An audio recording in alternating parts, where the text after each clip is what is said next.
Welcome to Untamed and Unfiltered Wellness, the podcast where we're ripping up the rule book of conventional wellness because one size fits all never fits anyone. I'm your host, Joe Swenson, integrative health coach, herbalist, and the CEO and founder of Olivia Bell, a comprehensive lifestyle wellness company. Today, we're doing a very special episode all about men, specifically men's hormones. Let me hit you with a number, 50%. That's how much sperm counts in men has dropped globally over the last 40 years. Testosterone seems to be circling the drain, but the question is, what the heck is going on with men's hormones? One big answer, endocrine disruptors. These are chemicals you can find in everyday products, including plastics, pesticides, and chemicals. And there's a good chance we're swimming in them too. So let's get into this. People are exposed to endocrine disruptors through food, beverages, pesticides used on our foods, cosmetics, cologne, things that say fragrance or have parabens in them. In essence, a lot of things. Endocrine disruptors are chemicals that mimic or block our hormones, especially testosterone and estrogen. What happens is it throws off the endocrine system. That's the body's hormone command center. And the outcome is wrecked fertility, mood swings, belly fat, brain fog, hormonal whiplash. How do we avoid this? Well, thing is, there's 85,000 human-made chemicals in the world. Over 1,000 of them contain endocrine disruptors. What I want to do today is focus on 3 specific type of endocrine disruptor sources so that we can talk about a strategy on how to reduce our exposure. The 3 things I'm going to focus on are plastics, PFAS, and pesticides. Let's get into plastics first. We've all heard of BPA-free plastics. I think it's great that our manufacturers have tried to take out BPA, and by the way, that stands for bisphenol. But there's also a bisphenol S, a BPS, and there's phthalates that exist in plastics as well. If you look up phthalates, it's spelled PHTHALATES. You find these in water bottles, plastic food containers, receipts from the gas pumps, even in our shower curtains and the linings of our canned and tin foods. The second endocrine disruptor I want to focus on is PFAS. PFAS is an acronym and it stands for polyfluoroalkyl substances, which is why we call it PFAS. PFAS has been around since the 1950s. It's a complex group of synthetic chemicals that's used in a lot of consumer products. They're more regulated now than they were in the 70s. The sad thing is they're also known as a forever chemical because no matter what you do, they will never break down, especially in the environment. And it gets into the soil and our water sources. What makes PFAS unique is that they create a non-stick surface. So everybody's heard of Teflon, the Teflon coated pans. Those were created with PFAS. But there's other things as well. Anything that is flame retardant, water resistant, grease resistant, or stain resistant also has a PFAS chemical in that coating. And the last endocrine disruptor I want to focus on is pesticides, specifically glyphosate-based herbicides. That's going to be products like Roundup, insecticides, and fungicides. These are things you can buy over the counter and spray on your lawn or in your yard. And sometimes we use these things in our home. Why do we care about these things? This is why. Sperm counts in men have dropped over 50% from 1973 to 2018. That was the result of a 2022 study done in the Human Reproduction Update. Number 2, low testosterone is showing up in men in the rate of a 1% increase every year, even men in their 30s. Phthalates and BPA have been directly linked to lower testosterone, poor sperm motility. Those are the 2 chemicals found in plastics. PFAS, that's commonly found in packaging, is now showing up in our water supply as well as our soil, has been linked to lower semen quality and reduced testosterone. That is from a 2023 study in the Environmental Health Perspectives. Also in 2023, a review confirmed that BPA reduces testosterone and damages testicular cells. If these statistics don't scare you a lot, here's the next ones that will. The NIH released information that says certain phthalates have been associated with a decreased gestational age and an increased risk of preterm birth. So these things are not only affecting us, they're affecting our children, and then they're affecting our fertility.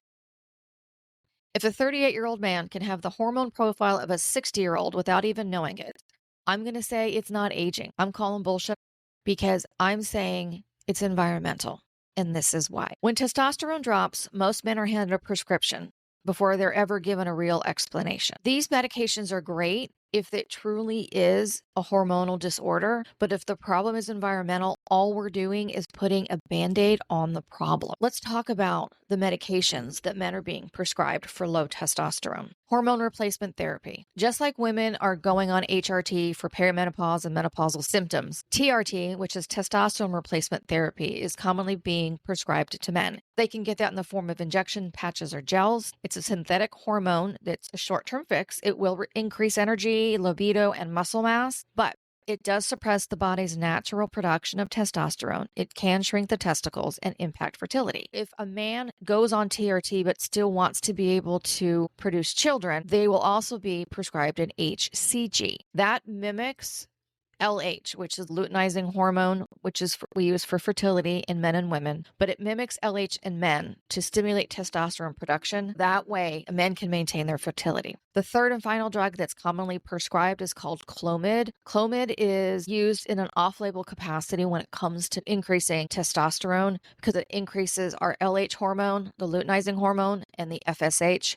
which is the follicular stimulating hormones. Those two are getting stimulated by Clomid, although it's not primarily prescribed for men to boost testosterone, but it does work in that capacity, so it is commonly prescribed. Again, if the causes of low testosterone in a man is through environmental factors, plastics, phthalates, PFAS, and toxins, giving these medications is not going to solve the problem. What do we do? Well, the possibility of a complete detox from PFAS is unlikely because it is everywhere. It's in our bodies, it's in the environment, it's in the water, it's in the soil. We can reduce our exposure to PFAS as well as phthalates and BPA and BPS, pesticides. And by reducing our exposure, we can also help support the natural detoxification process that exists in our bodies. This is what we're going to do. Hey, it's Joe. Quick interruption. If you've been nodding along thinking, why hasn't anybody told me this before? You need to get on to my Substack community, Olivia Bell Holistics. This is where I go deeper into the stuff I don't have time to cover here and share more resources. It's a space for people who want real support, real conversations, and real solutions. Oh, and it's totally free. The link is in the show notes. We're going to make lifestyle changes, some dietary changes, and maybe even add some supplementation. But here's the thing, the immediate actions you can take are really easy to do. In fact, when I start sharing these things with people, they're like, oh, I didn't think about that. That works. The first thing I want you to do is I want you to ditch single-use plastics. I did this over the course of a while because I couldn't afford to throw all my Tupperware away or all my plastic takeaway containers. I would go to TJ Maxx and buy a couple of glass food containers. The other thing I did immediately was I stopped drinking out of plastic water bottles. Now, I don't just mean the plastic water bottles we buy in the store. I'm talking about the plastic refillable water bottles we have at home. I had stainless steel and glass bottles. I just wasn't using them. I made that switch. And I bet if you check in the cupboards at home, you've got stainless steel water bottles and glass water bottles too. What you need to do is make the switch away from plastic and go more towards sustainable products, the stainless steels and the glass. If neither one of those things is something you want to do, then here's what I'm going to beg you to do. Do not reheat any plastics in the microwave. What happens is the chemical consistency of plastic changes when it's heated. If you've ever left a water bottle in the car, you know when you go to pick it up how squishy it feels. That's because the plastic is starting to off-gas.